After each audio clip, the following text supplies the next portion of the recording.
go and do that. You, because before you know it, you're gonna be dead. Aren't you? And you know that I know that you know it's the truth. Come on, get up. Do you, please? Thank you.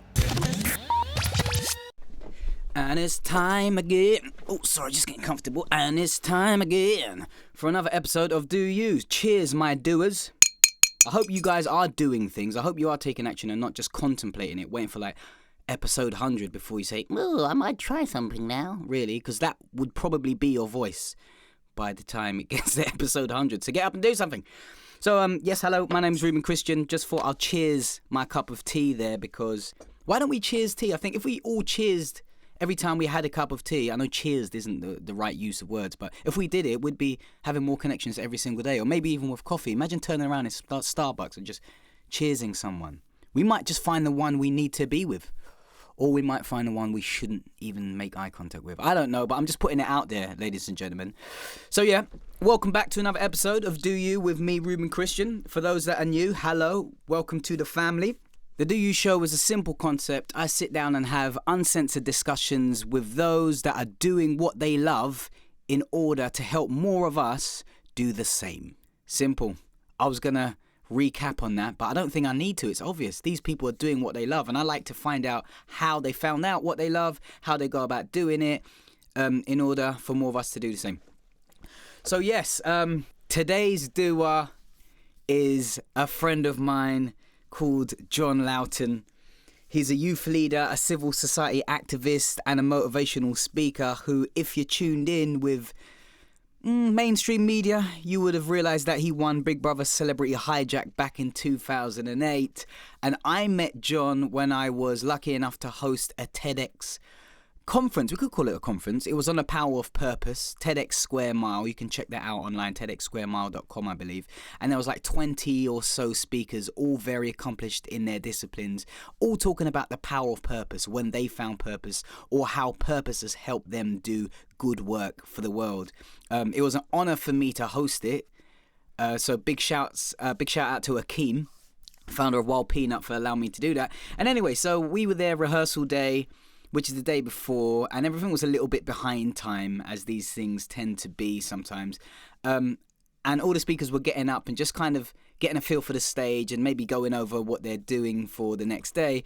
And John came in, just mad cool, gave me a little spiel about what was happening on my Twitter feed, which means he's aware of what's going on. He'd done his research on me. I was like, whoa, this guy's deep. I like this guy. Anyway, he got up and he just freestyled his whole prep, and it was like, it was the funniest thing that day. And from that moment, I was like, I want to meet this guy. I want to talk to him. He just seems very comfortable in his own skin and a lot of fun. But on a more of a serious note, John has been through quite a bit in his life as a youth, which we talk about in the interview, and he's overcome a lot of hardships. And he's one of those people that when you hear a story, you realize, or I did realize, that my problems were nothing. I'm just a complainer, and I need to just slap myself in my face every day, at least 7 to 9 times, and just get up and carry on. Like, if his problems, not even problems, if his hardships were personified and made it into a man, there'd be, I don't know, Hulk. Whereas if my problems were manifested into a man, there'd be the love child of a midget. Yeah, that's probably the best way to put it. If you don't know who I am, you now do. You probably regret listening to this, but my name is Reuben Christian. I'm a presenter and comic from East London, based here bang in the middle of Stratford at the moment. To check out my stuff, it's ReubenChristian.com, REUBEN Christian, spelt like the religion.com, and all my social handles are /Reuben Christian, other than Instagram, which is Reuben Christian 1. Now, before you listen to this interview, I just want to let you know, guys, I am 30 plus, right? 30 plus years old, and this is the first man, John is the first man to make me cry. When I was hosting that event, he got up and done his speech, which none of us heard until the actual day because he didn't run through it in rehearsals.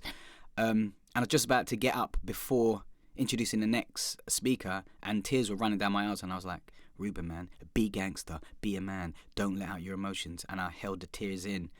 Well, I didn't hold the tears in, I'm lying. They came out and I wiped them and I got back on stage. Yeah, he made me cry, man. He's A very moving guy.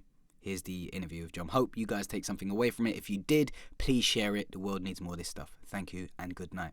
I don't care if it's the morning.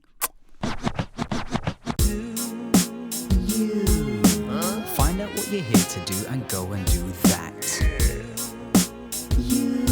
Because before you know it, you're gonna be dead.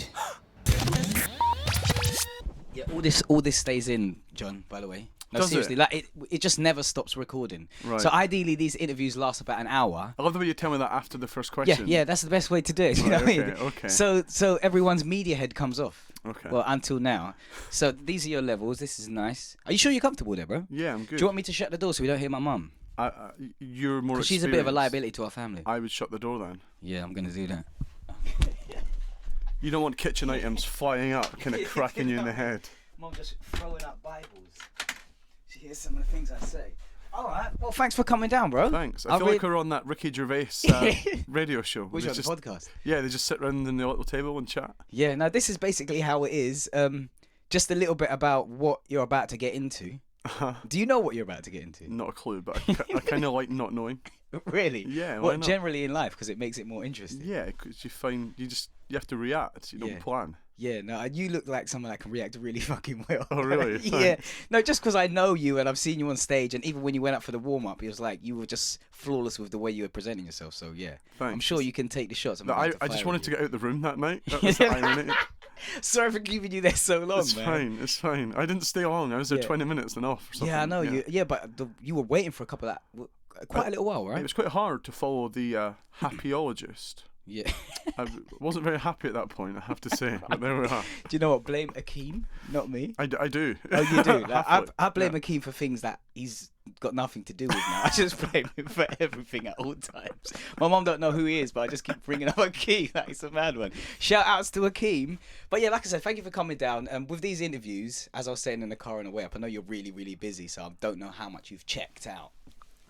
But yeah, they're free-form, totally uncensored discussions with people like yourself that have found their calling and I followed. Do you want another pillow? No, I'm good. I'm comfortable. Another pillow might bring you forward because I kind of need you by the mic. Right, okay. I'll give you that, and I'll take this guy. There we go. That's nice. Yeah, and just speaking to people that are doing some good things, man, regardless of what it is, and found their calling, and just kind of discuss how they found it, what they're doing, and why. And I remember hosting the Power of Purpose TEDx Square Mile. Sure. And I think you were the first person first man in a long time that has made me cry, man. That made you cry? That made me cry. There you are. But not many people saw me because I was sitting down, just wiping my tears into my notepad and just like, okay, I've got to get up now and do the next segment, introduce the next guest. But it was a really moving speech, man. I had to go after, thank you. That's all right, bro. I had to go after the world-leading happyologist. Yeah. And then I was immediately before an amazing lady who was telling us about how she defeated and survived breast cancer. Yeah, I was nervous, man. I thought, what am I going to do? Yeah. Were you really nervous? Yeah, 100%. Because you go around doing a lot of public speaking and you teach other people to lead. So Sure. I wouldn't have thought you would have any nerves. I reckon if you don't have nerves, you don't care about it. Yeah, no, I agree. But I think it's not about speaking. I find speaking the easiest part of what I do. Yeah. So I find it less nerve-wracking than training or coaching. Yeah. Or running youth programs or training managers. Yeah. Because it's you have to be reactive. It's a long process. Speaking, you can guess the dynamic. Yeah. The audience will be quiet. They will listen to you. You will have the floor. Especially at TED, where it's all self-indulgent and philosophical, and let's take an idea and pretend that it's worth spreading. Sometimes it is. I'm not being too cynical. Isn't that relative though? But it's only an idea worth spreading. There's no such thing as an idea worth spreading. It's all about whether you think it's worth spreading. Yeah. So it is relative. Completely. Yeah. Okay. Yeah. So I don't know if I had one idea. I didn't have an idea actually, and I didn't ask to do TED. They got in touch. Yeah. So it was a good call. It was interesting to go with it. Yeah. Did you enjoy it? Yeah, 100%. Yeah. I met amazing people. Yeah. And you as well. It's nice. It's nice. Thanks, man. Wish that laugh was real. Yeah. No, it's so real. I'm so sorry. But I've met a few people since then. Yeah. Do you remember Kirsty Hanley? Yes. She's amazing. She was the cognitive hypnotherapist. Yeah. Her address isn't. She's on Harley Street. Yep. Caught up a couple of times since then. Yeah. Amazing. Yeah. So where we crossed over is completely around. You are the architects of your own attitudes. You're completely in control of how you choose to think. Yes. You just have to be proactive with it, and so it's been amazing on that front. And that's what you believe in, right? Yeah, in regard to your I mind. have to. I don't have a choice. Yeah, completely. When did that mindset kick in? 15, 16, probably. There's the old phrase that after the biggest storms come the brightest rainbows. Yeah. If there's not a phrase, I've just done it. Boom. Yeah, no, mate. Copyright. John Loughton, 2014. Album out soon. December something. 28th, I believe it is. 28th. We're almost at the new year. Yeah. Great. So it's kind of that, a lot of rubbish going on in my life, a lot of tough times. Yeah. And I kind of just got to a point where I sod it. You have to change. And I kind of started to realise that I'd spent more than half my life being a small version of myself to keep other people's views of me upkept. When you sometimes have to think, you have to free yourself from worrying about what other people think of you. Yeah. And start to think, no one's going to give you anything. I can't be a victim all my life. I need to get the chip off my shoulder. Yeah. I need to get out. The only thing that's going to change it is me. Yeah, no, I totally agree. And when you got up and done your speech, I know that kind of outlines your story. It was really well crafted. And I mean, I'd like to still ask you some questions about your life and about what you talked about that day. But will that ruin, for the people that don't know you and haven't seen your stuff, will that kind of ruin the speech if they were to ever go and see it? No. So I can ask what the hell I want. Ask. I want. Yeah, and I'll answer. Actually, my aim's not to keep a speech nice so people get me in. It's to touch as many people as I can. Are you comfortable, bro? I am. Because I can't help but thinking. Yeah. All right. Cool. Because I'm like, do you want me to go and get foam or something? Yeah. No, I'm good. Yeah. Nice. All right. So yeah, talking about these hard times you went through when I feel like I'm not allowed to sit in the comfortable way. Yeah, no, mate.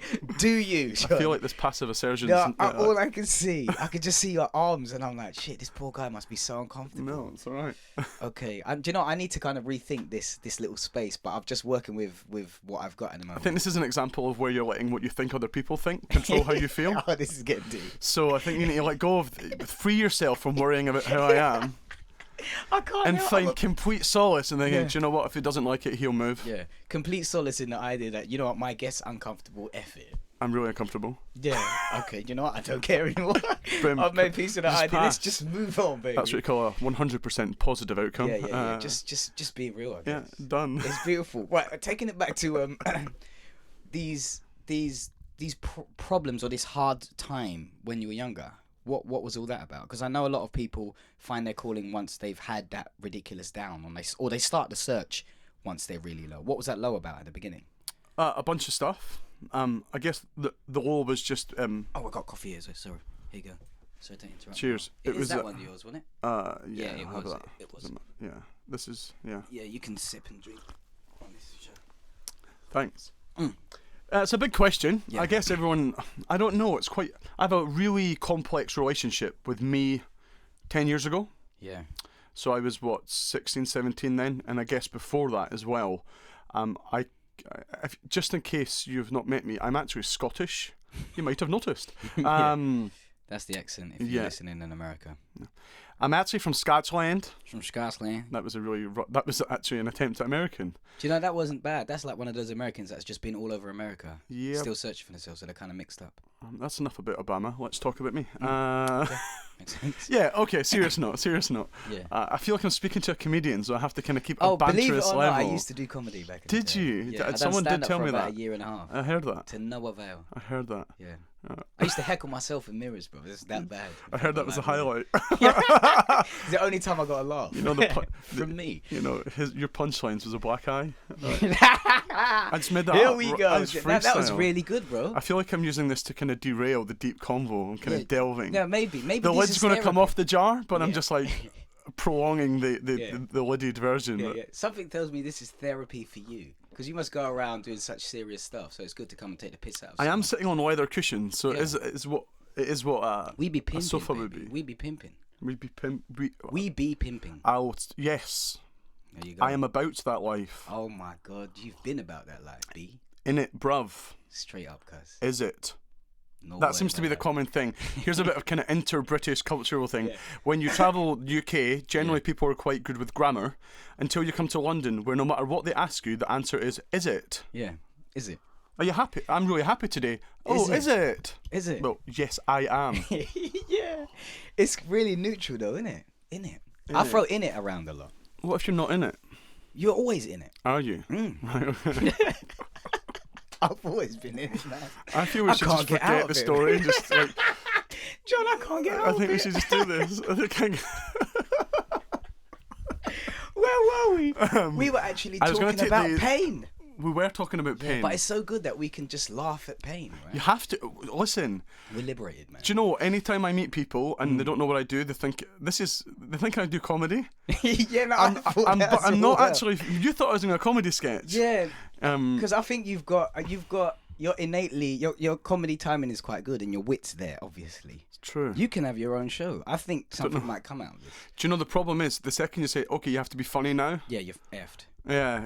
There's so a pressure. I learned So that never through tell watching anyone other. you're a I don't. comedian. I mean, yeah, yeah. But I realise I'm only friends with people who laugh at bad jokes. I don't know if you get that. People that laugh Maybe you at have more bad confidence in your career. But if people laugh at, you get someone who laughs at everything. jokes. Yeah. I want to You be like friends those with them. people. I do. It Yeah, makes me feel good. they're just positive people. Yeah. We need to surround ourselves with positive people. Right? That's what we Easy. preach. They're just achievable. It's easy. Yeah. Yeah, people that don't laugh at my jokes are obviously have a problem with their life, so they can't be my friend. That's what I've said to my dad anyway. we were I tried really hard not to laugh at your joke there, but then it just so wasn't it weren't that working. bad because it was unexpected. was Maybe. good. And I wrote that on the spot, bro. I don't like jokes. I like people who just like willing to go to somewhere that's clearly very awkward. Yeah, Like call out a social norm. Like Yeah, they just said that. yeah. I'm bad for it. I like to do it because I need my personality. I need jeopardy. I need an element of danger to like perform to like. Yeah. To do that. So anyway, we're talking about my life. Yeah, no, this is your life though. This is is my you life. living your life. You are in the moment, so we are learning about who you really are. It's funny. I prefer to ask questions and answer them. I don't do interviews. I don't like interviews. We're only 30 minutes in, and these usually last an hour. We're 30 minutes in. 13. Oh wow. Okay, unlucky 13. for some. I'm quite happy where I am right Thanks now, for listening, bro. guys. I'm in a good place right now, bro.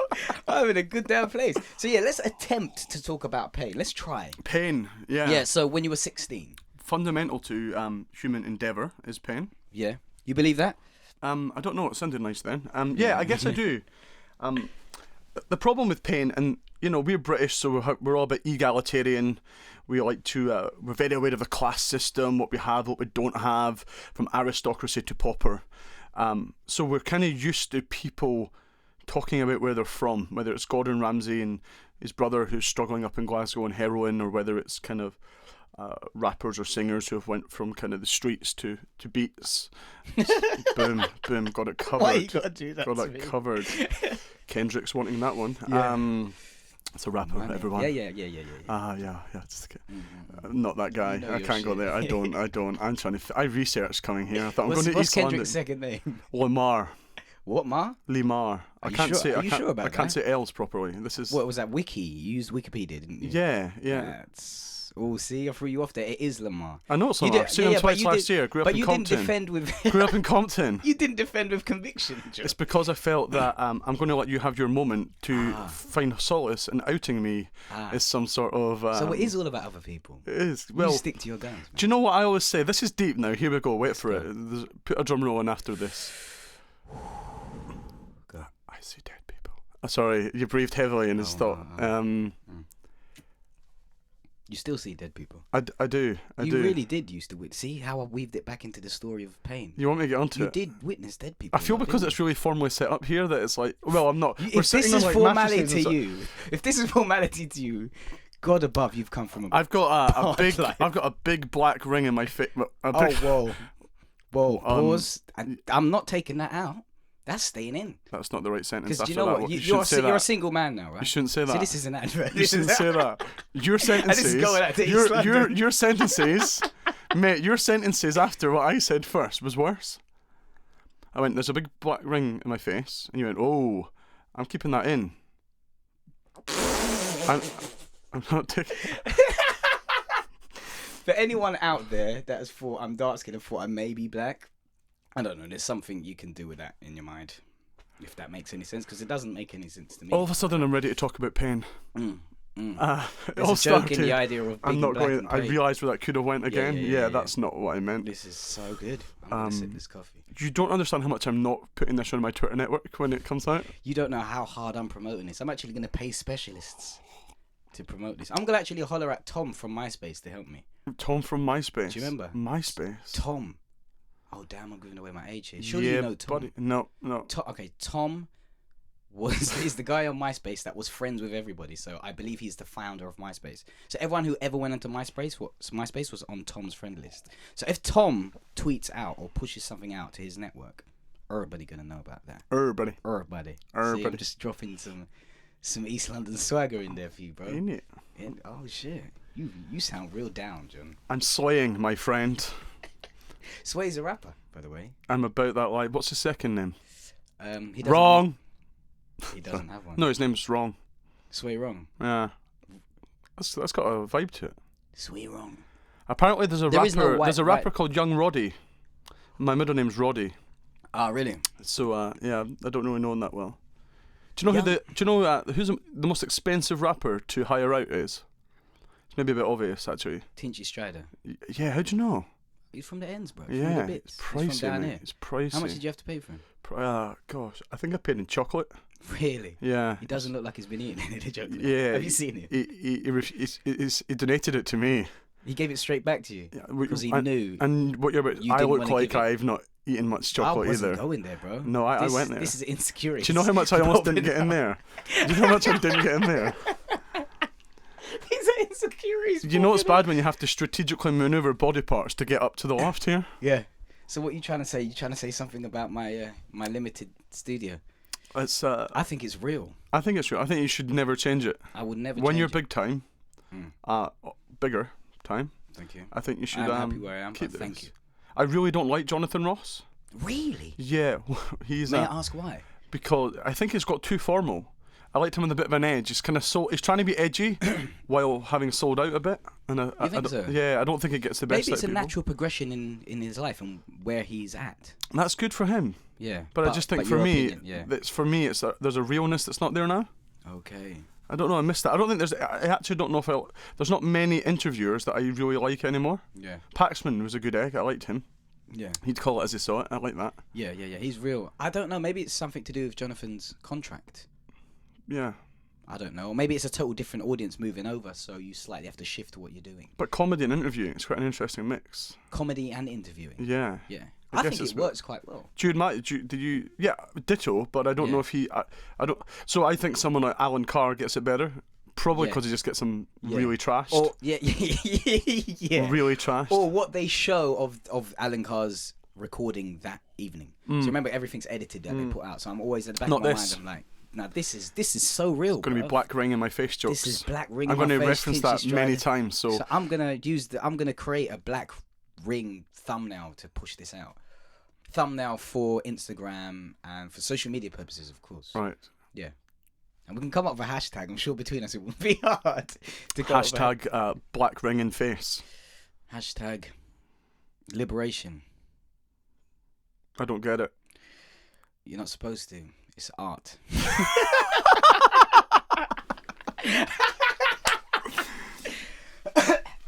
Oh wow. So that's. You know what? You don't sound like a person that's. Well, maybe you do actually. That question's neither here or there. That's come from immense pain because you give off such an in the moment, happy and content vibe. Within the last 19 minutes 59 seconds. 20 minutes would have been alright. 20:02 now. Wow. Because the past is just flying. And that away. reminds me that time doesn't stop for anybody. Yeah. We're all a slave to time. If we make ourselves a slave to time. True. Right? So I have beef with time. Your microphone and your socks match. Yeah, I know. Sorry, that was really random. Do you know, that's alright. This wasn't premeditated. Shit just happens with me. Can you see why Can you see why I don't do interviews now? No, I love these interviews. I don't like. This is real stuff because you don't like talking about pain. No, I love talking about pain. I've made a career out of it. But pain is the wrong word, actually. I think it's more about experience. Yeah, but whether it's hurting or not. So I'll give you so I'm from Edinburgh, a wee village up north. You might have come across it. Yeah. And like, when I moved to London 5 years ago, I Yeah. was chatting to this guy who's like central London somewhere. He said, "Oh, where are you from?" I said, "Oh, I'm from Edinburgh." He went, "Oh, cool. Is that North London?" No, he He didn't. asked what part of London Edinburgh was in. I'm so sorry, bro. It's all right. How did that make you feel, It's man? Don't know. It's still too soon. When was it? I just When felt did it, this was 4 years ago. it was a bit coded. You know, it was a bit coded. I just thought, Yeah. are you kind of suggesting that we're just all Londoners? You're kind of homogenizing us. Like, Yeah. yeah. Yeah. That's pain. Peng. Pain. Oh, Peng. I Yeah. thought you went back to the urban vernacular. I was like, Peng. rah, Peng It's is Peng. Peng is like level 3 of urban vernacular. It's not Is it? mainstream. It's I know not like in Peng. it. I do know Peng. What does it mean? It means like You're gonna put it into context now, aren't you? Attempt to. do you want to try and put it into context? Please do. But, Okay. Drop a statement with the word Peng in it. Okay. I can't. I thought I knew what it meant, and now all of a sudden, Peng means Kendrick Lamar. You've just done that to me. Yeah, no. Kendrick Lamar wouldn't even use Peng. But in my head, I think I was thinking peak. That's peak. It's like that's peak. Actually, I was thinking it it's was the like polar opposite. So Peng's like, oh my god, did you hear her singing? She was proper Peng. Meaning? She was crap. No, other way round. So Peng means good. Oh my god. But I thought peak meant good. No, alright, that's peak, cuz. That's peak. Is that like that? No, is peak. No.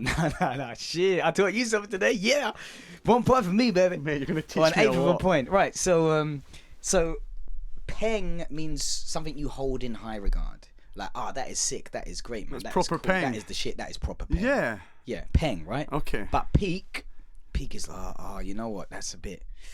That has more of a negative connotation. Fuck, that's peak, man. That's like, deep. That's can't believe you hard. did that. Yeah. Like, bro, he got chucked out. He got chucked out for not paying rent. No. That's peak, It's bro. peak.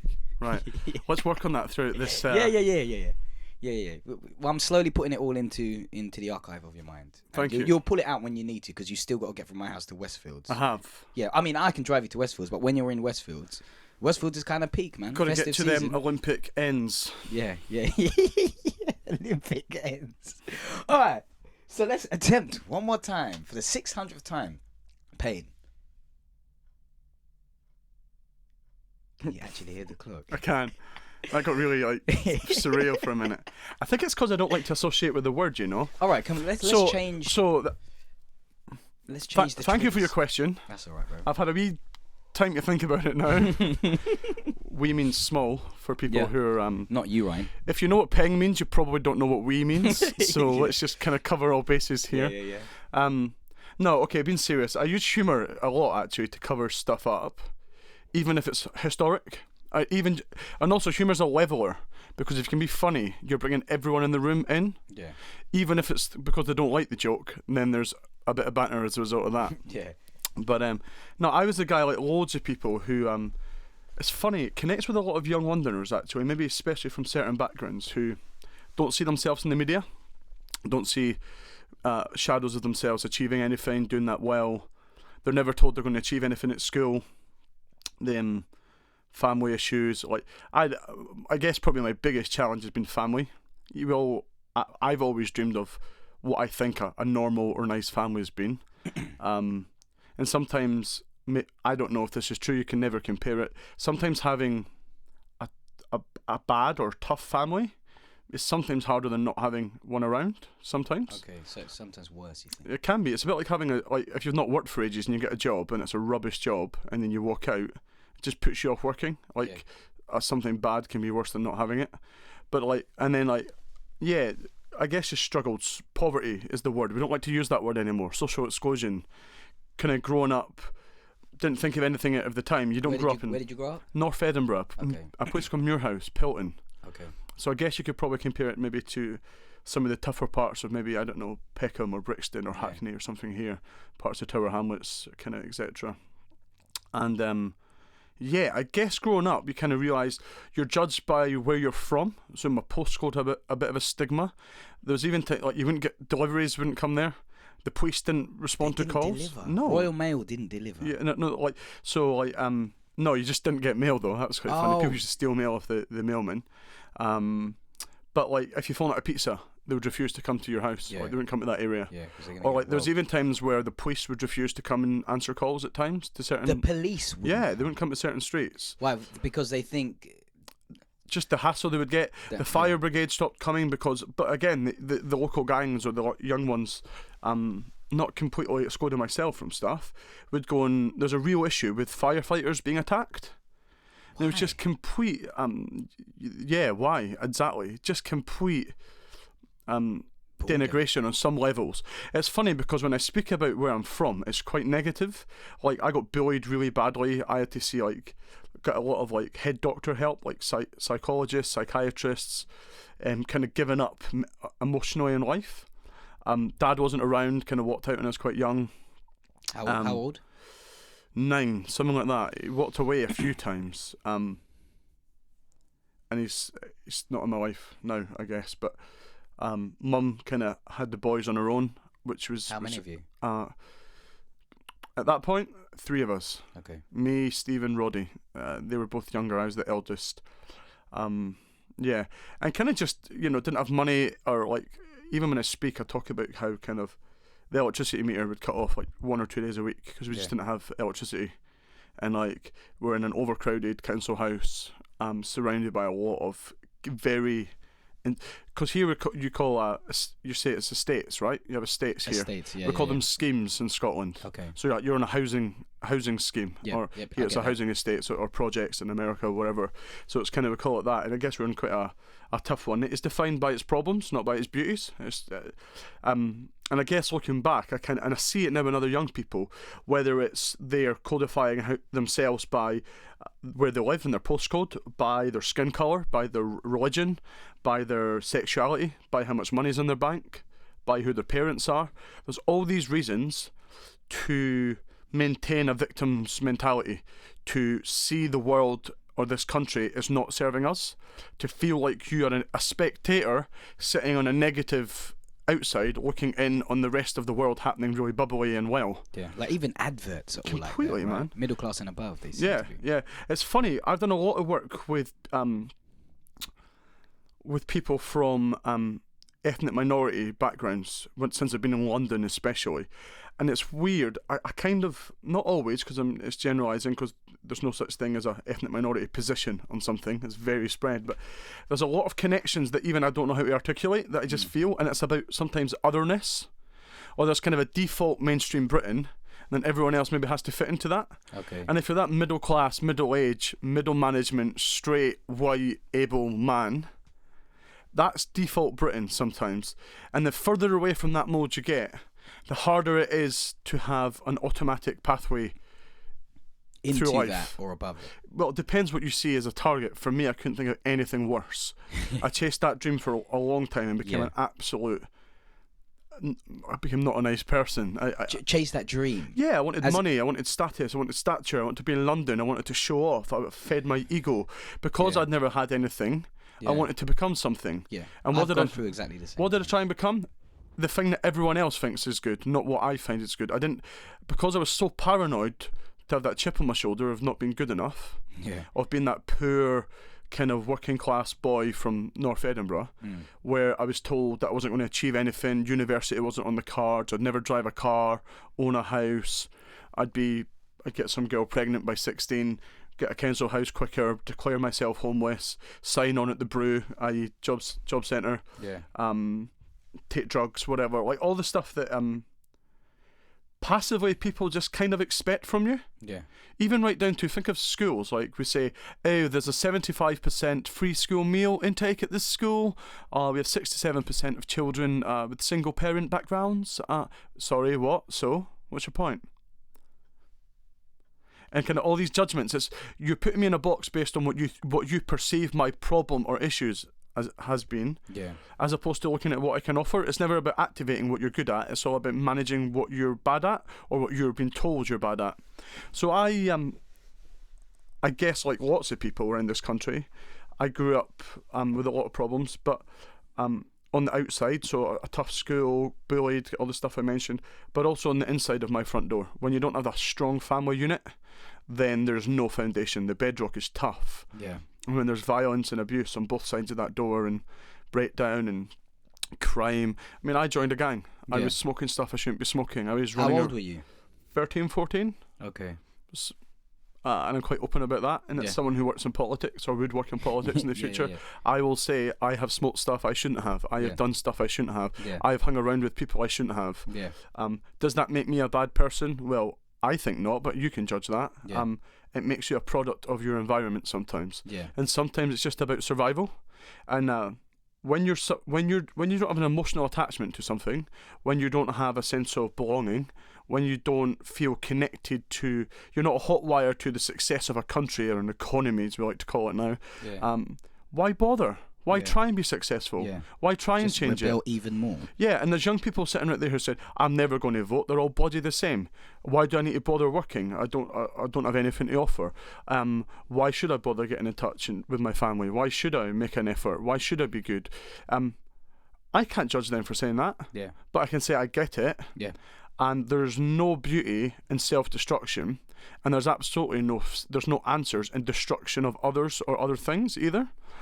It's easy to reach, so you try and go to a comfort zone. You try and find fast pleasures, drugs, drinking, violence. It's all about instant gratification, bad TV, running around all the time, different friends, trying to impress people. It's about instant gratification. It's not going to work. It runs out, and you end up in a darker hole than you started. And so for me, I guess all my negativity, and I probably took on a lot on my shoulders more than most, I describe it like a tree. Go on. So a tree, right, is there, standing, doing its thing. Hi, I'm a tree. Just jamming. It's branching out. Leave me alone. And what does a tree do? It takes in carbon dioxide from the environment, does some wee biological magic stuff, and then releases oxygen. So it's like a purifier. It's kind of like Earth's cleaner.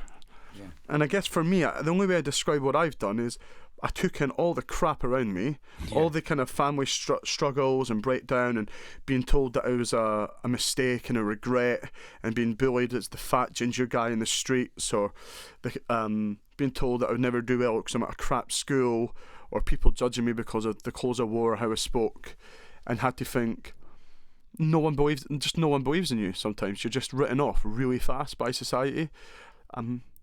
And the only thing worse than having no one believing in you is starting to believe that you're worthless yourself. And that started to kick in. Completely. Did it consume you? 100%. For how long? For probably 5 years. 5 years of your life? But I had it from like 10. Like, because I was the eldest son, and you're in survival mode fast, and dad's not around, and if anything, that can be the problem. You have to just grow up fast. You have to be able to read mum's emotions. You have to be able to manage brothers. You have to be able to get them to school. You know, then I stayed with my nan for a bit. I had to move out of home because it was violent and just tough. And then my gran had my nana had quite bad dementia. So I was helping look after her, which was really hard. Trying to do school, finishing there at 3:30, then getting home, cycling 3 miles to work in a chip shop from 5 till 2 in the morning, 3 days a week. And like just trying to get by. And it just all gets on top of you eventually. But then I kind of thought...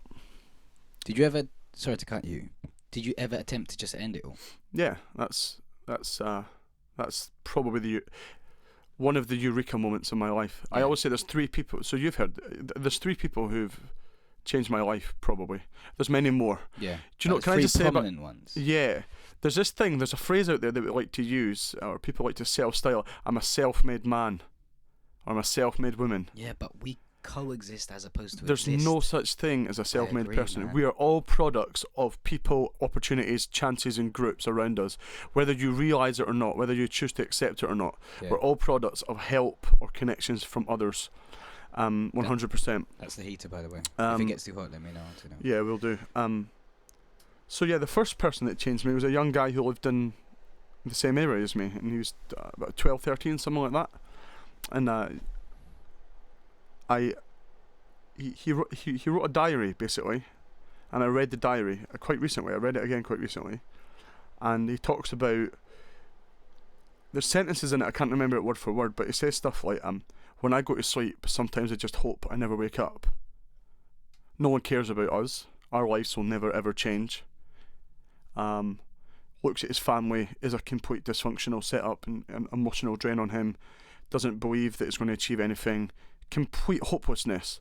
Why should you believe that your future can be bright if your history has been entirely dark? And all you see around you is darkness. Absolutely. Why on earth should you think it can change? Who? No one else should have the audacity to say, it's okay, you'll be fine. True. Just do your algebra and you'll be okay. Yeah. Shut up. Do you know what? You don't know me. Yeah. Don't try and know me. Yeah. And that's where you get defensive. Emotions are weakness. Yeah. You can't open up. You're not allowed to trust people. Why should you? Every adult's let you down. Why would you trust someone now? And so there's a complete lack of authenticity between those who are trying to help people like that and people like that. Unless those people understand or have gone through stuff themselves. And it's not even about, because sometimes people get it, but they don't know how to let you know that they get it. Yeah. And you can't go on some sob site, I'm poor too, or I used to be emotionally unstable one. And it just gets like, don't try and know me. Why are you trying to create this connect? And you rebel, because people aren't stupid. Yeah. The biggest thing we do to young people in this world is underestimate them completely, especially kids from tough backgrounds who are not ticking the academic boxes. They are the savviest people I've met. Yeah. Completely on the ball. Totally agree. And so that guy just made me get really... I just thought, why are we different? Why do we not go into town to museums? Or why do we swear in between our words all the time? Or why are we wearing tracksuits and fake Rockports every day? Or why are we surrounding ourselves by I don't know, bad loans and debt? And remember the Provident guys used to come to our house all the time, or we'd always get sold stuff off the back of vans, and we'd never go to shops. Birthdays would come and go, but there'd never be shops. Stuff would just acquire itself. Like, there's a subculture of survival. And I remember just thinking, why when I switch on TV do politicians, these white English people down south with pot bellies, grey hair and funny voices, why are they speaking about me and not to me? Yeah. Why are these business people trying to make money out of my society rather than trying to help change the society? Why are these religious people trying to preach at me stories that I just have no connection with? All these things, I started to see my community the way other people saw us. And I guess at the time it's deep poverty, exclusion, subculture. What age was this? This was like young, 13 probably, weird, but not in a smart way. I wasn't I was savvy, but I wasn't clever, if that makes sense. I didn't have facts, I didn't know knowledge. One bit of knowledge I did find out is if I got on a bus, it was called the X821 bus at the time, and I went 4 bus stops. This will mean nothing to know about. Used to go under a wee bridge, Crew Toll, down past the hospital, you come to a place called Conley Bank, which is one of the least deprived neighbourhoods in the UK, and the top couple of least deprived areas in Scotland. My life expectancy changed by something like 13, 14 years. No way. I was 13, 14 years old. So I remember thinking, if I put my 50p in, get 4 stops on the bus, my life expectancy changes by the same duration as the entirety of my life is right now. Shit. And I remember thinking, and do you know what came to my head is, why is that okay? And that's still the question I asked today. Why is that okay? As in, why is no one changing this? That's not okay. And then I started to learn that 1 in 4 children in the area, in the country, lived in poverty. That if you're born where I'm born, you're still more likely to go to prison than university. That you're still more likely to suffer from undiagnosed or undiagnosed mental health condition. The levels of coke and heroin and cannabis, or bad diet, or engagement with the police and a criminal record, family breakdown, teenage pregnancy, all these things. I'm not judging people, but there's a reason that these things are happening, and they're not always okay, and they're not what people always want to do. The amount of people I met, it says, if I could go back and change what I've ended up doing, I completely would. John Stickin. Is just crazy. And kids don't listen to that, because we just listen to that kind of course thing. They don't. They do and so the difference was, I just got to a point where I was at such a rock bottom, I had nothing to lose. And I thought, do you know what? You can call me the fat guy from the poor family guy. You can call me the ginger guy. You can bully me. You can call me the stupid guy, the poor guy, whatever you want. I'm immune. I just don't care now. The skin is so thick. You just had so much shit going on. Completely. And sorry, this was about 16 years old. No, younger. Still younger than that. Yeah, young. And I started to get in. I got angry. I'd get angry at local councillors. I would try and say to young people, we need to revolt. We need to speak up against this. And I remember thinking, call me old-fashioned, The best people to solve problems are the people who are going through the problems. Yeah. Young people are experts on young people. People who come from these communities are experts on people who come from these communities. Not Ian Duncan Smith, who visited Glasgow twice and now thinks he's some sort of saviour. He's done some good stuff, don't get me wrong, but the authenticity of background is really important. I'm not saying that you have to live a life to solve problems, but what I'm saying is you have to connect with that. I think it was Tony Benn who said, if you want justice, don't go to the people at the top, you go to the people at the bottom. So if you migrate that message, if you want to solve an issue, don't go to the people who are doing it as some distant ideological academic subject. You go and speak to the people who feel it, smell it, taste it, are it. That's how you solve issues. That's how real sustainable change happens. And so I just had an issue. Young people are the answer. I completely thought we were called a problem. I completely thought young people were the answer. And just started to rid myself of all these problems and thought my insecurities need to become my strengths. So you start to rid yourself of all your negative self-beliefs? No, there was no self-beliefs. So there's none? But you didn't think highly of yourself? Not at all. Right, so you wanted to change your mind. Is that what you want to do? Or did you want to make a change in the area? It's weird. A self-belief sounds like, we use that term a lot, and you know, it's a nice hashtag on Instagram, but hashtag John Loughton. But it's like, I don't know how to describe it. It sounds like you've chose it. It's a belief you've chosen to take. I'm religious because I've chosen to be religious. I believe in whatever, because I believe that Nando's is amazing because I chose to love Nando's. But it's just like my autopilot was negative. It was like just the way you build a computer. It's in there, the software's there, that is programmed. You. It's just like the prism of everything you look at. It's just that I'm born a negative person. I'm not successful, I never will be. It's hard to describe. My norm, that's just my life. You've given up. Yeah. I remember feeling like I've given up for no other reason than being born. It's hard to describe. And I just got to a point where that changed. I thought, screw this. I would rather fail trying than fail to ever try. And I have to get out there and do something about it. I hate racism deeply. I hate homophobia deeply. I hate the prejudice and stigmatization and the dehumanization of poor people deeply in this country. Very, very much angers me. And so I started to get involved, and I ended up getting involved in youth work and youth programs.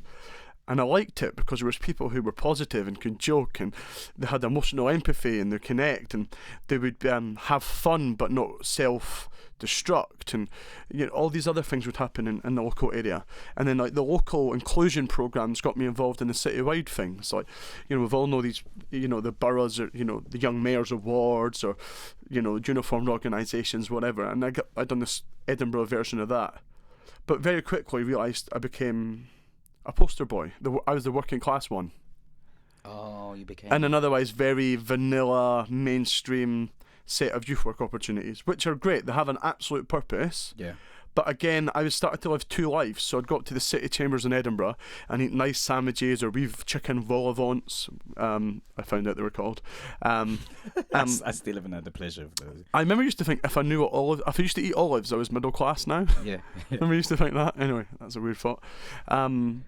And it's just all these wee subcultural things that are invisible to people until you're in it, and you just start to feel these things. Like, I remember taxis were for rich, posh people, and I got like my first taxi, and I was like, oh my god, this is amazing. Like, I felt like Alan Sugar in the opening of The Apprentice when he gets out the car and stuff.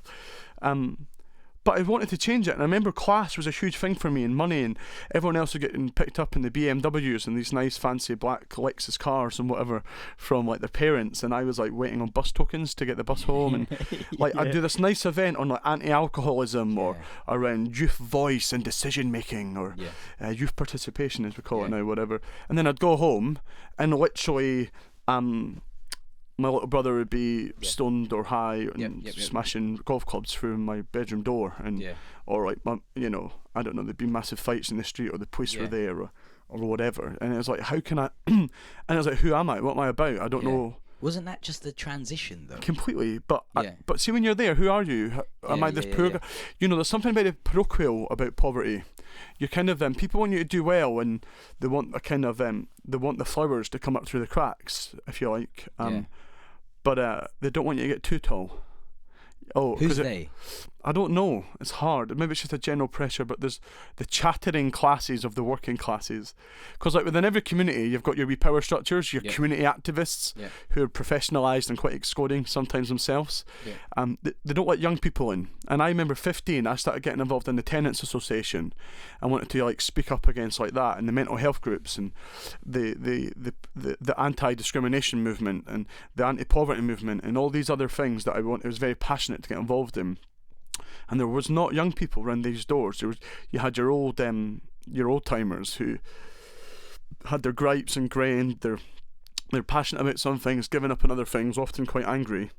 It's quite hard to break into that when you want to be hopeful and positive and change making. But very quickly I thought anything's possible if you're brave enough to dream it. Yeah. And even though every day of my life was darkness to an extent, I believe there's a light switch that changes that somewhere. Yeah. And you just have to keep looking. It was belief that done it. You have to believe in that. And the second person that changed me is a young guy called Frederick, and I was in Malawi. I was involved with the youth parliament by this point. Yeah. So what age was this now? 16, something like that. Bloody hell. 16, 17 maybe. Yeah. Now Frederick was same age as me. Yep. Difference being he grew up in the 16th poorest country on earth, and he was an orphan. His parents were both murdered by HIV, AIDS and malaria, like too many young people in Malawi and all around Africa and other parts of the world. And he was telling me his story, and I went there with a massive chip on my shoulder, a bag of chips on my shoulder. That's not a Scottish diet joke either. Thinking the world had done me a wrong one, you know? And completely put in my place when he started talking, and I was kind of in tears, and I didn't cry because that's not macho or whatever. Yeah. By the way, I cry now all the time. I'm so happy. Yeah, you done it. Yeah, you done it on stage at TED. I did. It got me. Yeah, which then made me cry. It got me. Thank you. But he told me he was telling me he was a fan of Arsenal, as any sensible person would. He told me that his parents were both taken away. He lived homeless for a long time. He didn't have formal schooling. He didn't know where his next meal would come from. There was no family around him. He lived under a bridge in a clay pipe for a while. Just horrible stuff to hear. He lived in a pipe.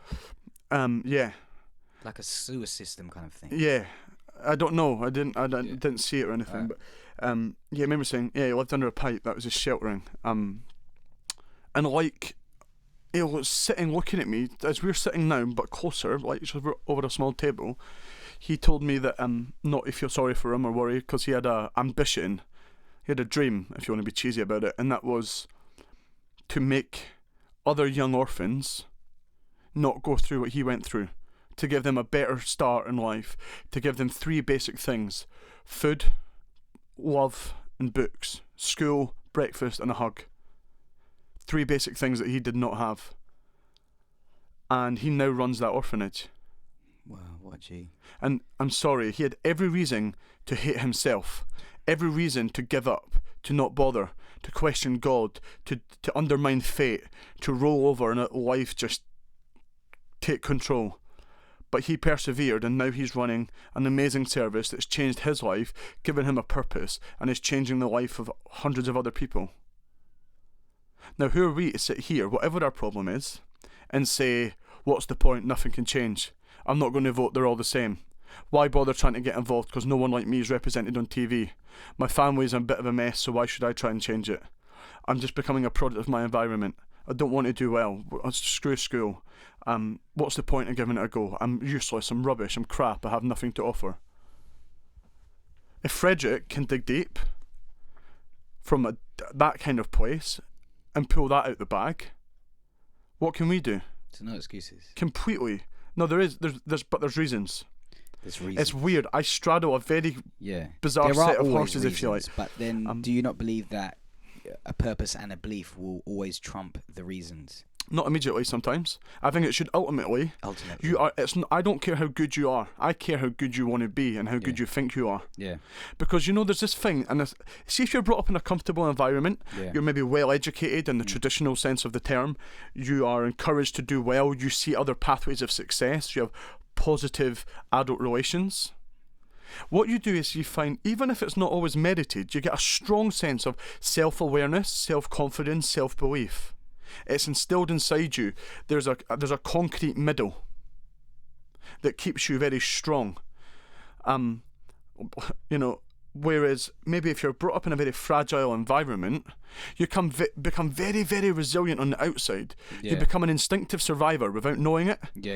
You know how to bounce off emotions, bounce off dodgy people. You know how to just get by. Keep it moving. But what you're doing is maybe you're falling for anything in order to just get by and survive. But sometimes you're standing for nothing. And often that's about, what do you stand for yourself?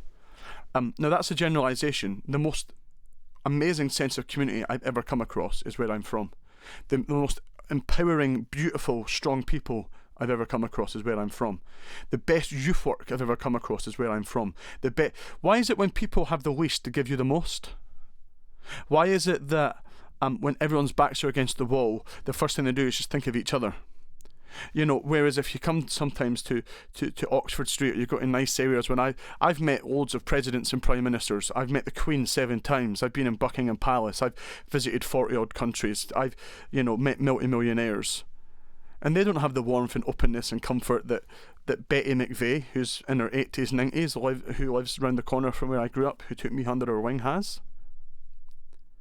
Absolutely amazing. They don't have that, yet we put all these philanthropists, these professionalised philanthropists, on a pedestal and say they're amazing somehow. But I'm going off track a lot. I'm freestyling a wee bit. No, it's alright, man. That's what it's about. You said that you was can there's a train that we all need to get on, and it's the brain train. That's cheesy, right? And that's about training your brain. Yeah. And I was, I've said this before, and I'll repeat it again. I was the guy who was the poor guy. I was the fat guy, the ugly guy, the not very smart guy, from the dodgy family guy, got the wrong postcode guy. Yeah. All these reasons. See all the things we think we need to be successful, beautiful, confident, and well connected, good family, got a bit of money in the bank, got the lifestyle, got the clear goals. I had none of them. Yeah. None of them. Yeah. And I'm very lucky to say I went on to be the youngest ever chairman of the Scottish Youth Parliament. Congratulations, man. I went on to be the first ever person in my family to go to university. I went on to work for Gordon Brown. I was on all these government commissions. I went on to do Big Brother and win a reality TV show. I went on to buy a house. I went on to drive nice cars. I went on to advise Prince Charles on youth issues. I went on to run a department for big organisations like Relate and the Prince's Trust. I had a 70 grand salary. I went on to run my own business. I've given a speech in front of presidents, ridiculous stuff that you would never dream about doing. And I don't have a degree. I still don't play by the rules. I've not sold out. So it's about finding authenticity in yourself. And I believe true success comes from making other people successful. Agreed. There's a model 100% agreed. that you have to be better than the guy next to you to be successful. Make the guy next to you better. Don't just be better than him or her. Elevate them. Don't point a finger at people. There's this judgment society, this Simon Cowell culture. You're rubbish, you're good, you're awful. Impress me or go. I can't stand that. No, I quite like the X Factor. It's nice. It's a nice show. I love the songs. Cheryl Cole looks quite nice. So does Loie Walsh in a weird way. It's all quite fun. Dermot, Saturday Night started right there. But what is it doing? It's instant gratification. It's about getting something from nothing. Yeah. I don't blame anyone who goes on it. I've got friends who've done it. Yeah. Go for it. Take every opportunity you can. If you're willing to go with that. Yeah. I campaigned for 10 years against poverty and youth exclusion. Do you know what took me out of poverty? 6-figure numbers that I received in my bank account after winning Big Brother. I did a reality TV show, and then I bought a house, I travelled, I got a car, all the rest of it. Not through my hard-working endeavour, but from doing that reality TV show. Now, Big Brother was an amazing platform for me because I went on and spoke about the closing the gap between young people and politics. You have to get involved to change it. They thought I was a comedian or a dancer, right? I swear to you. I know what you're thinking. If you've seen me, about right. get a photo put up in the link. I will do. I've got the body of a hippo but the heart of an antelope when I'm on a dance for me. Actually, shouldn't have said that, but it's done. It's out there. There's pain. That's the quote. Want to talk about pain? Do you want to talk about pain? Watch me dancing. That's pain. But why not? I'm not going to be the awkward fat guy in the corner. I'm going to get in there and go for just it. Just be happy, man. Completely. In fact, and just fat. Give it. Go for it completely. I lost where I was at with that. But you said there was three people, and you covered two. And yeah, so the third one is a very recent one this year actually. There's a guy called it's quite raw. His name's Tawfiq. Tawfiq bin Saud.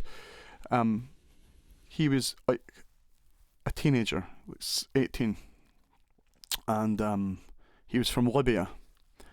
And I come across him 2 or 3 years ago. My company, Dare to Lead, we were training a group of young Libyans who led the revolution against Colonel Gaddafi and others with that oppressive regime over there. And he was the guy who'd make crap jokes. He was always smiling. He was the youngest of the group, but he was like the mentor. He was the youngest in age, but like the eldest in terms of wisdom. He would have been 16 then. Okay. On a British Council exchange programme, working with Dare to Lead. We were running some training with them. And he just believed in making society better. He had a dream through journalism, through activism, through youth participation, through education, you could change the world, but through peace. He used to say his country was in a civil war, so he would fight that war civilly. And I completely got, and you know, his friends, these other Libyans, say to me now, he was the you of Libya, John. And while I find it hard to accept that, and I don't accept that because he's amazing, it's so flattering. And I think it's about, you don't have to be some sort of sellout or over-intelligent brain box or formulaic kind of person to make a difference. And you can just have the simplest beliefs: kindness, peace, brotherhood. Sounds very... the simplest ideas are the hardest to remember day on day, you know? And I say that as a non-religious, a firmly non-religious person. Tawfiq was... he was killed in September. September 2000. This year, yeah. 2014. September, yeah. I think it was about a week before World Peace Day. Ironically, him and his friend Sammy, who was 16. So two lives combined barely reached the mid-30s, if you add their age up in existence, were stopped in traffic in Benghazi and gunned down fatally in their car. By there's claims of who it is. I'm not going to call anything out, but by extremists, by people who are part of militias in Libya, who seen two young teenagers who believed in change through peace and education as a threat to their values and ideals. Were the guys campaigning at the time? Yeah, no, they weren't. They were driving, but okay. Tawfiq believed in journalism. He used to blog a lot, and he would kind of try and fight for change, and they didn't like that. That was a threat. And his father was taken about a month or so before through, my understanding, a fire accident that I think was an air conditioning system. And he was, Tawfiq was quite badly kind of smoke wounded and stuff as well. And he's not there anymore, and he's gone, and it's horrible. When a young person who's not a lawyer or not a politician or not a military leader becomes a threat to something because of political position, the world is a bit messed up. They weren't caught in it wasn't civilian crossfire or shrapnel. They were the target. 16-year-old. They were the target. Look at what happened with Malala Yousaf as well. It's a bit of a fame story now, a bit of a cliche in a way, but a young girl who believed in education for women was shot in the face by the Taliban, had to fly across the world for life-saving treatment. Why are children targets? Why are they threats? So I think this generation is thinking in a different way from other people. We are redefining the paradigms. We are saying that the way things have worked are not okay, and that we're willing to put ourselves into the arena of change and be actors to make that happen. And Tawfiq completely reminded me of why it matters. Youth work becomes a bit of a fluffy cliche in this country sometimes, a bit of a government agenda. We need to remember that this is real stuff, and don't just involve young people because it's nice. Involve it because it makes an absolute difference. In this generation, we lead by serving, and we have to serve by leading. And that is so important. Servitude, openness, kindness, and Tawfiq says that we are all very much powerful. We just have to realise our power and use our courage to act. And he has inspired me more than any other human being in the world, and that happened very, very recently. And the first guy who in the diary was my own diary. And the difference, the difference between sitting underneath my kitchen in my bathroom sink with a knife trying to end my own life in a state of rage, and sitting here making bad jokes in East London, having a good bit of fun, running my own business, making good money, travelling, helping other people change their own lives. The difference is attitude.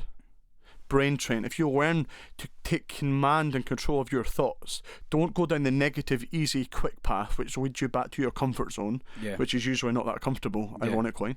And you can learn to go to a position of finding a purpose, taking action, finding some form of freedom, which is acting on what you believe in.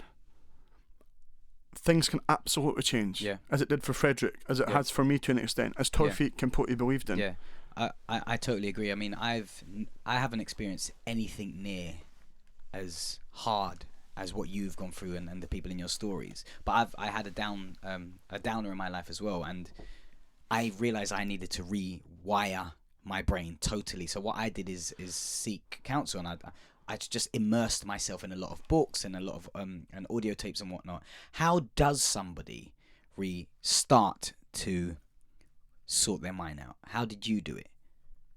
How can other people do it that maybe haven't gone through as much as you have? How do we start putting that good shit into our head, because the media is pumping out crap? It's already there.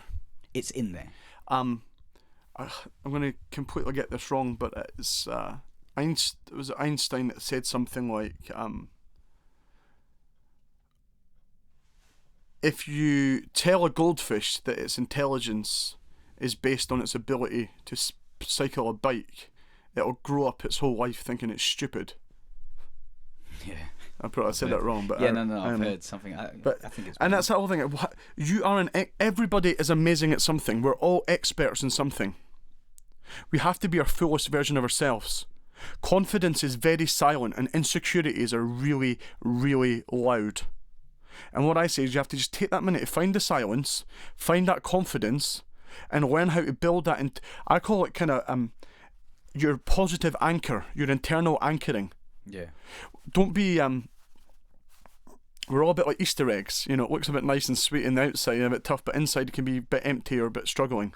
That's what happens when people you look for relationships to try and make yourself happy, because you don't love yourself, so you want someone else to love you and think you're hot and beautiful and make you feel good and whatever. Or you try and get that job where you think you can boss people around and be a really aggressive micromanaging fool because it makes you feel good to have that power over someone else. But that is making up for something. That is making up for a lack of self-control and amazingness in yourself. I always say when I run training, leadership is not about management. I'll never train you to be a leader. I'll never give you the answers. It's about provoking the right questions. And I say at the start, everything you need to elevate yourself, whether it's making money, whether it's changing lives, whether it's finding happiness, whatever that is, or whether it's changing the world, you already have it. You just need to think about how you use it better. And it's a bit like everybody in the world having, I don't know, a pair of Google glasses or having the best tool on earth or the latest gizmo. But if you don't know how to use it, there's no point in having it. And if you don't believe it's very useful. You know, and so what it's saying is you need to learn to find your absolute assets in yourself. So focus on your assets. So what you like to do or what you're good at, maybe? It's both. I always say follow what you love because you're better at it. Absolutely. But do you know what? Do you know what my strengths are? The fact that I grew up in a poor area, the fact that I went through family turmoil, the fact that I was that socially excluded guy who didn't believe in himself. So everything that I was told was my barrier, my insecurity, is now my complete strength. And do you know what? People who go through hell, who have to go through struggles, when they come out the other side, I'm sorry, but I believe they're better people in many ways. You have a resilience that other people don't have. You have a resilience. You know how to sit in a chair with only 2 or 3 legs. The second somebody else gets one of them 4 legs under that seat removed, they are unstable and they fall over. We know how to stay standing. That's it. We know how to weather that storm. Because you've had to, it's instinctive. But if you don't see that it's beautiful, why do you ever, you're never going to respect it. So what I do so much is make people realise they're beautiful and amazing at stuff, or validate thoughts that they've made negative. Self-awareness is the starting point. And what we all do is we focus on what we're crap at, we ignore what we're good at because it comes instinctive, so you don't ever measure it as an important thing completely. Yeah, man. So you need to stop and say, you are amazing, you're doing lots of great stuff, and you forget it. I get insecure, I get nervous, I get sad. But yeah, I always come at it, and you know, ultimately, I'm a strong, confident person. I can make jokes and be socially awkward and say the thing that you should never dream of saying, because in myself, I'm really secure now. I've went through that process of finding, I know who I'm about, know my values, know what I'm good at, and focus on that. I chased the wrong dream. I tried to play Oxbridge at their game when I moved down here. I wanted more money, I wanted more authority, and I became a really crap image of them. And you know what? I make bad jokes. I'm jovial. I'm too friendly. I dream too big. Well, it's seen as dreaming too big. I'm a bit of a kind of lover, I guess, if you want. But I would never change that now. It's who I am. And you need to. Leadership isn't like a jacket. You don't put it on and take it off, and only some people get to wear it if you're rich or good enough. Leadership is an organ inside you. You learn, but some people learn to use it more than others. You're already a leader. It's not about the job title you get or the status in society. It's about how you think about yourself, the actions you take each day, making that moment a movement, believing that tomorrow can be better for yourself and others. It's small steps. It doesn't have to be big, grand things. It's a philosophy, it's attitudes, it's behaviours, it's culture, it's values. Is this what you teach at Dare to Lead? Absolutely. How long have you been doing that for? 3 years. And that's your own project, your own business? Own business, yeah. And how does that work? I come back from Australia. I was in a job, right? I was working, I was being line managed by a member of the House of Lords. Okay. She was formerly the director of the social inclusion unit for government in the cabinet office, so a very important woman, working in a multi-million-pound organisation. I BS my way into a job as director of policy for maternity cover. Yeah. I was then moved into director of corporate and strategic partnerships. I was 23. Excellent. Everyone else was like, if you're listening, sorry. 40s. No, completely. And a bit more. And I was on senior management team, and I think the person nearest my age was like mid-30s, something like that. Could they take you seriously? Completely. They could. Well, they didn't have a choice. I was going to be taken seriously. I ended up writing their strategy that year. Yeah. I brought in about £2 million, fundraised about £2 million. Excellent job. And before that, I'd worked at the Youth Parliament, and for the first time, we'd brought in £750,000 to the strategy I helped write, and secured 3-year funding for the first ever time. So I was 24 and already raised about £3 million for charities. Yeah. Excellent. I forgot about that. It's the first time I've said that. I forgot even that existed. Excellent. Yeah, but now that's was running the training arm. Was running a training company for them within the organisation. Was earning, can't remember, upwards of 60 grand. Yeah. 23, no dependents. But I was a bit of an asshole, to be honest. I was on a wee bit of a power trip. I had something to lose. Do you know what? See, when you get something that's you can lose, your ego comes into the game. Yes. And you don't know how to deal with that. Shit. You need to learn how to deal with that. I was never taught. I had nothing to lose, so I could be that martyr. I could be that campaigner. I could stick my fingers up at Tony Blair and say, education, education, education. More like deprivation, deprivation, deprivation. Oh, you want to talk about this class of society? Tony Blair went to Fettes College, one of the most expensive private schools in Edinburgh, which is based in the heart of one of the poorest communities where I come from. Don't tell me you connect with me. And had all these angry... and it's not a Labour Party, whatever thing. Because they used to be socialists. Yeah. Some of them are still, I suppose. And so I had all these things in my head, but basically I tried to be the London rat race, game face, sharp elbows. Oh, I will be successful. I will be better than you. This young buck. You see it on TV now. I'm not going to say names, but there's all these very mediocre but highly heralded young mavericks who are getting put on pedestals all the time, in organisations and on TV and whatever. And I just thought, I earned more money than I'd ever earned. My mum earned £7,000 a year on basic income support. I was earning like 9 times what my mother had ever earned in her whole life, and I was 23. I was managing like 4 staff. I had a multi-million-pound budget. I'd just written a massive corporate strategy, running a training department, a training company within this organisation, being line managed by a member of the House of Lords, living in London, moved to Chelsea, blah blah blah. I have never been more disempowered in my whole life. Wow, man. Never been more disempowered in my whole life. Gone through everything to get there and understood the struggle. That's interesting to learn. Isn't that what we'd all naturally go through, even though we're kind of aware of it before? Or when we go through it, it's hard. It would be hard, wouldn't it, to experience that level of success from where you came from, and not be, I don't know if you heard this word, another urban term, gassed. I know what gassed is, bruv. Yeah. Isn't it hard not to be gassed when you just thrown got gassed? But then I got gassed and I was an arsehole. Because what I started doing is making myself big by making other people small. How are you making other people small, though? But you know what? Like, it's subtle, mate. It's subtle. It's like, do you know what? You know how you see, like, rich people who, like, give money to people, or, like, good causes, or you get these Ernst and Young, oh no, I can't say names, but it's more of a power trip. We're on training for them, that's awkward. Yeah, no, but do you know, even if it's corporate or individual, it's like, I want to help change something because I'm in a position where I can. Yeah. Have you ever been in a company or seen like a movement or an event where the ones in the middle are massive sharks out to get you, these middle people, and they're really dog eat dog, but the chief exec's so humble and nice and passive?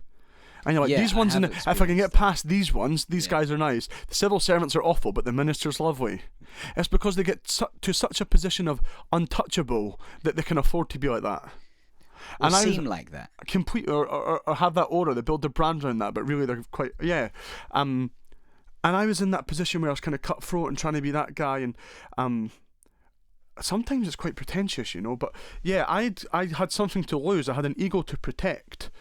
And for ages I was chasing money, and I thought better of I thought I was a bit the bee's knees. I'd run Big Brother and I'd run the youth parliament, and it was rightly weird. So to an extent. But I'd become, and maybe I'm harsh on myself, you know. Yeah. But I know what was in my brain. I know what was motivating me. Okay. I knew what was motivating me. Okay. And so I got home from I just come in one day.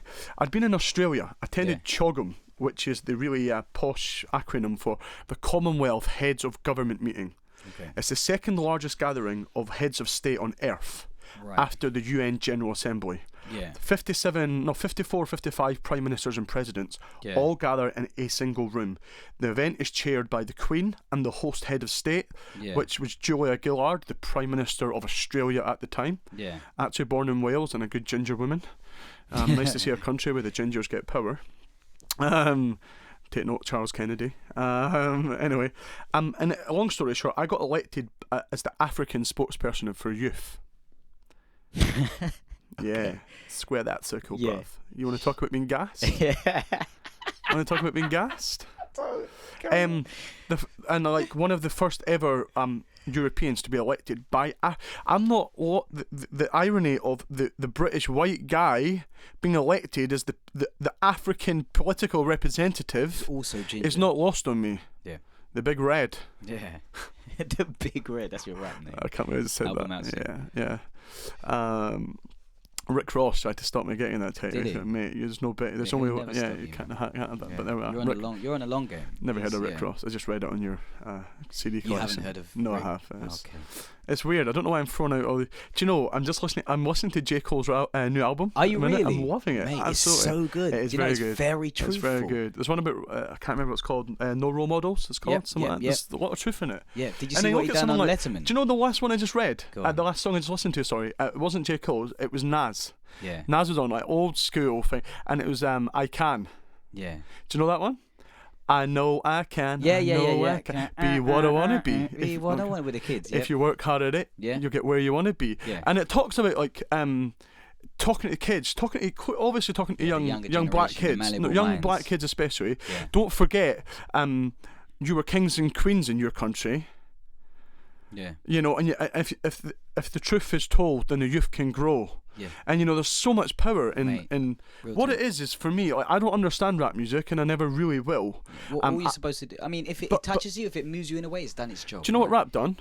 Go on. Unveiled the mask of white privilege that I enjoy. Completely. and I don't have a lot of authenticity on this subject, but it's in the heart, and I'm spitting it out with openness. But spitting was a great use of words, by the way. Cheers, bruv. Also means to rap. Yeah. Oh, does it? Yeah, spitting bars. Spit some bars. Spit a quick 16 bars. Spit a quick 16. Where's it going with that? Yeah, anyway. White privilege. Yeah, white privilege. It made me just realise because you know what? Do you know sometimes the hardest? I struggle to accept that I had white privilege because I'm not privileged. Have you seen my life? Yeah, but you've climbed. Yeah, but do you know it's interesting to look at the interface between sub demographics. Yeah. Different demographics, they're sub-oppressed, and how they interchange. Yeah. And this is something that we're looking at as well at the minute. So it's one thing, you kind of know if you're a young black kid who's in London, what's going to happen with Stop and Search, the job interview that you go for, even if you're better than the middle-class white kid, how you're going to be treated in the media, how you're going to be racially profiled if anything goes wrong, how that's going to work. You're defined by that. We know how to react to that. If you're a young gay woman or guy, or you're disabled, you know how you're going to be treated with that. You can see that the trickle of judgment. But what happens if you're two or three of them mixed in? So what happens if you're young and poor and say, I don't know, you're disabled and you're gay or whatever, and you're a woman? How do you start all the complexities of power and exclusion in this country really need to be challenged. And for me, and this is a bold thing to say, no matter where you are on that spectrum, whether you're looking at philosophical writings, whether you're looking at motivational political speeches, or whether you're listening to rap music, it's about empowerment, self-awareness, and it's about spreading hope. Okay, there's a lot of stuff wrapped up in that that's not okay, that I don't subscribe to, that I can't buy into, but who are we to judge sometimes? It's still their truths, right? Who are we to judge? Yeah. Who are we to judge? Yeah. Yeah, anyway, I'm not going to go too deep into that because it's a bit. Look, it's 4:00 as well. You need to be at Westfield. I need to be well gone, mate. I need to be well gone. Well, listen, let's just wrap it because you need to go and meet your friends. But oh, sorry. Shit! Go on, drop a beat. Should we just freestyle right now? I'm not going to rap on radio. Come, let's do it. It's not even radio; it's podcast. It's SoundCloud. No, that's alright. No one's listening. Do you? No one's ever listened to us. Let's do a rap called "Do You." Drop a beat. I'm not going to do that. No, seriously, drop a beat. No, man. you drop the beat. Attack your fears. I'm a lyricist, mate. It's about putting my strengths. All right. I do the words. Go. Let's go. Why did I say that on? No, this is bad.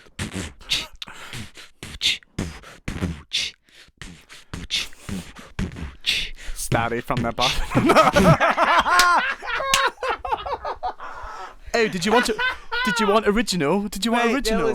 Did you want original? No. Just we can end it. Did you want original? That was beautiful. That's all I needed, man. That's all. Thank you so much, bro, for putting up with this. This is the worst interview you've ever had. I'm really sorry. This is one of the best interviews. Every time I speak to someone, they're all on the same level because I enjoy myself. I learn about them, and I'm sure everyone out there is going to be inspired or take something away, something poignant about that, man. I appreciate that, and I know my ceiling's really, really low, and you've kind of had to sit up and murk. It's another word, as in to ruin. You've murked your lower back, probably sitting there. So. Much love, cuz. I've loved it. Yeah. It's been special. Thanks, bro. I appreciate it, man. I think we've slayed today, man. We slayed it, bro. We slayed. We murked up the ting. We murked up the ting. Innit? I'm just going to end this right now. Biggie don't have a patch. Huh? End it. Cut that. Yeah. No. What was that? I don't. Something about a patch. A patch? No, I'm not. I don't know. I'm not repeating it. I'm just going to rewind it But later. just dream, love, laugh, give power away. Look after each other and make your decisions based on your hopes and not your fears. Completely. One love. So there you go. That's John Loughton. If you want to follow him online, his Twitter handle is at John Loughton, JOHN LOUGHTON, and that's the same with his Instagram if you want to kind of see what he's getting up to. Also, what I didn't say in the intro, but what he did bring up in the interview is that he's CEO and founder of a company called Dare to Lead. That's DARE2LEAD.co.uk, daretolead.co.uk, which is, let's have a look at this. I want to read this again verbatim. Dare to Lead is a pioneering organisation passionate about unlocking the potential of emerging leaders, organisations and communities. So check that out. Get in contact if you know someone that needs help, just a bit more polish in regard to what they're doing with leadership and whatnot, because John and his team are an amazing set of human beings and they will push you in the right direction. Now, if you did like this interview, like I say in all my shows, please do share it. put it on your social platforms and whatnot. And to get in contact with me, it's ReubenChristian.com, REUBEN, Christian spelled like the religion.com. Or to hit me up on the social handles, it's /Reuben Christian, other than Instagram, which is Reuben Christian 1. And remember, guys, if you do have an idea that you want to try out or a fear that you want to face, please schedule it in and just do it. There is no waiting around. I just don't believe in it. Just take the first step. And once you do it, you'll realize it was nowhere near as worrying or as hard or as frightening as you initially thought, because your mind is playing tricks on you. Dethrone the fear, slap it, kick it, and then just turn up the bass and just shuffle, man. Till next time, peace out. Find out what you're here to do and go and do that. Because before you know it, you're gonna be dead. Aren't you? And you know that I know that you know it's the truth. Come on, get up. Do you, please. Thank you.